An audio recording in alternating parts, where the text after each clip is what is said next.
पत्थरबाजी क्यों होती है?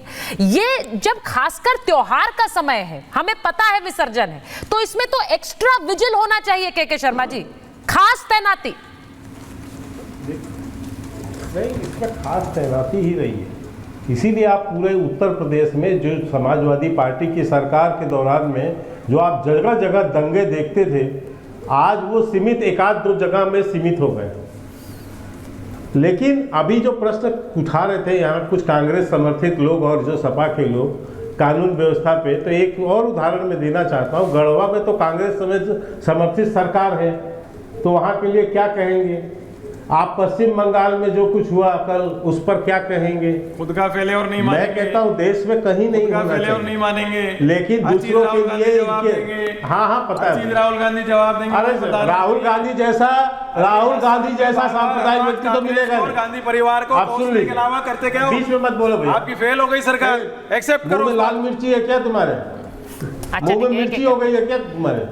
बीच में चल रहा ये ऐसे डायलॉग को तो समाज में ये होगा ना, मेरे दिमाग तो साफ करो, अपनी जबान साफ करो, जब भी। अच्छा एक एक करके, ठीक है, आप दोनों से अनुरोध है, एक एक करके बात कर लेते हैं, मुद्दे पर रहते हैं। के शर्मा जी नहीं जवाब प्लीज। नहीं, मैं इसलिए पूछ रहा हूँ, देखिए अभी एक बड़ा महत्वपूर्ण प्रश्न था कि इस तरह से क्यों हो रहा है। ये इस तरह इसलिए हो रहा है सत्येंद्र जी, क्योंकि इस तरह के जो आपराधिक तत्व हैं, उग्रवादी तत्व हैं, इनको किस राजनीतिक दलों का संरक्षण है, इसको दो उदाहरण से आप समझ सकते हैं। जैसे ही अपराधी पकड़ा जाता है, अपराधी का जाति और धर्म, ये कांग्रेस पार्टी का नेता हो या समाजवादी पार्टी का नेता, वो जाति और धर्म लेके खड़ा हो जाता है। साहब इस जाति के लोगों को क्यों पकड़ा, इस धर्म के लोगों को क्यों पकड़ा?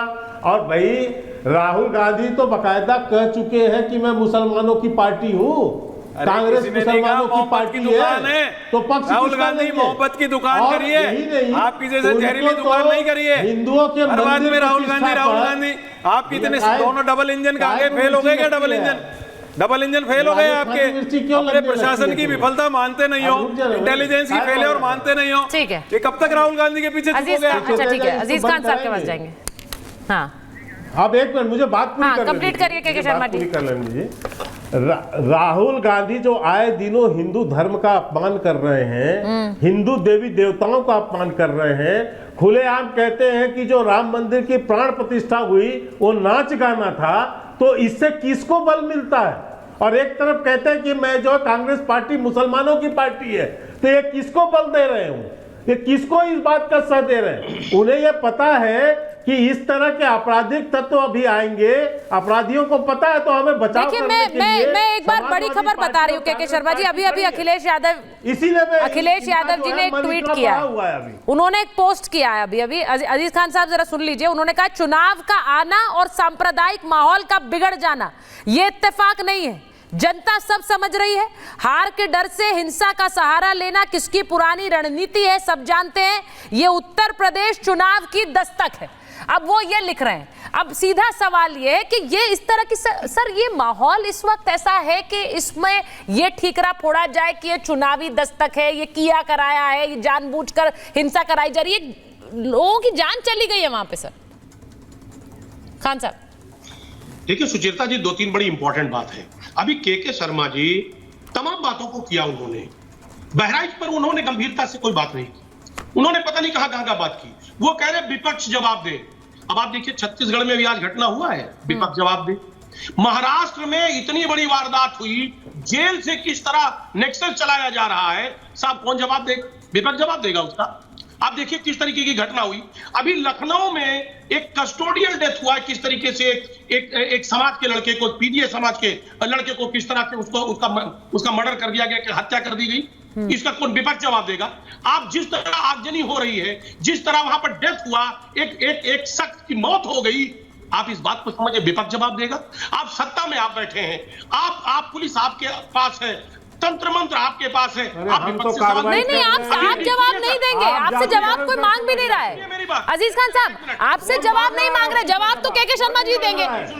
नहीं प्लीज नहीं आप बोलिए ना सर, लेकिन सुन लीजिए ना, सवाल आपसे नहीं है। जो कानून व्यवस्था की जिम्मेदारी जिसकी है वो जवाब देगा, यानी के शर्मा जी की पार्टी जवाब देगी।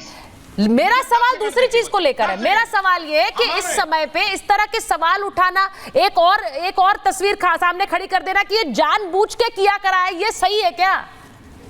देखिए एक बात आपको पता है सुचेता जी कि बीजेपी का चरित्र यह रहा है, बीजेपी इस चीज के लिए जानी जाती है। तो आज कहीं ना कहीं लोगों के मन में गुंडों और मवालियों की पार्टी बोल रही है। अभी देखा, सुनिए एक मिनट सर, गुंडों मवालियों की पार्टी बोल रही है। अरे भाई अभी ये तरीका नहीं, सुचिता जी रोकिए आप। इसी नाम से अच्छा बोलने के शर्मा जी उन्हें बोलने दीजिए ना, एक बार वो अपनी बात कर ले। वो बात, हाँ ठीक है, हमारा तरीका है अपने टर्न पे बोलते। एक-एक करके बोलिए आप दोनों। डीजीपी साहब की बात आज मुझे वाकई में बहुत पसंद आई। वो एक पुलिस के बहुत बड़े अधिकारी रहे हैं। आप देखिए किस तरह उन्होंने शुरुआती दौर में अपने काउंटर को दिया कि पुलिस को सतर्क रहना चाहिए, शासन सत्ता को सतर्क रहना चाहिए, क्योंकि जब इस तरीके का जुलूस निकलता है तो कोई भी उन्माद पैदा हो सकता है और कोई भी शख्स उसमें उन्माद पैदा कर सकता है। वो किसी भी धर्म संप्रदाय का शख्स हो, कानून से जो भी छेड़खानी करेगा उसको सजा मिलनी चाहिए और कुछ को। देखिए डीजीपी सर ने यहाँ पर ये बताया भी है कि ये बहुत जरूरी है कि आप सब लोग एक फेथ इंस्टिल करें, यानी कि भरोसा अपने अपने लोगों में, अपने अपने जो फॉलोअर्स हैं उनमें इंस्टिल करें। लेकिन मैं एक बार बस आखिरी समय में स्टूडियो से एक कमेंट लेना चाह रही हूँ। जब आज अब त्योहार हो रहे हैं, कोई जुलूस निकल रहा है, क्या मन में आता है? बहुत जल्दी से बताइए, क्योंकि उसका समाधान जरूरी है। आचार्य जी जल्दी से, बहुत संक्षेप में, फिर मैं मुमताज। देखिए कोई भी जुलूस निकलता है, कोई भी धार्मिक कार्यक्रम करता है, व्यक्ति उसमें रंग के करना चाहता है। हाँ। लेकिन मुझे बताइए, कोई अपने साथ हथियार लेके नहीं जा रहा था, कोई अपने साथ ऐसा लेके नहीं चलता कि मेरे पे हमला करेगा तो मैं रेस्क्यू करूंगा।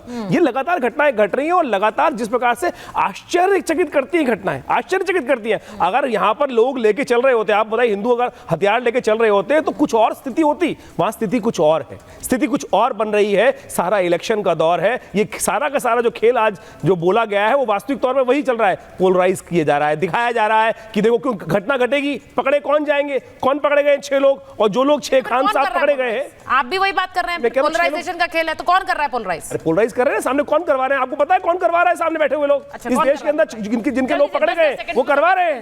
वरुण जी, सुचरिता जी आपने बहुत बढ़िया प्रश्न किया। कौन पोलराइज करा रहा है? जिसकी सरकारें हैं उसका कंट्रोल नहीं है, या तो वो पोलराइज करा रही है, विफल है, तो विफलता माननी चाहिए सरकारों को। ठीक है मुमताज, आप जब त्योहार आते हैं तो प्रशासन को एक सतर्कता अपनानी चाहिए।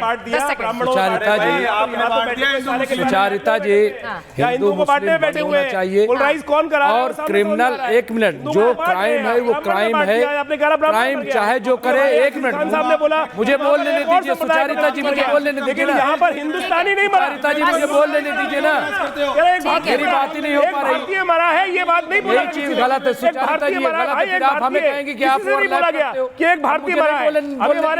ठीक है, एक मिनट में बस समय मेरे पास समय नहीं है। मैं बस ये कह रही हूँ कि एक भारतीय की मौत हुई है, ये अगर सब लोग समझ लें और आने वाले समय में ऐसा ना हो, इसकी प्रतिज्ञा ले, तो बहुत जरूरी है, बहुत जरूरी है। मेरे पास समय इतना ही था मुमताज जी, मेरे पास समय इतना ही था। बहुत बहुत धन्यवाद।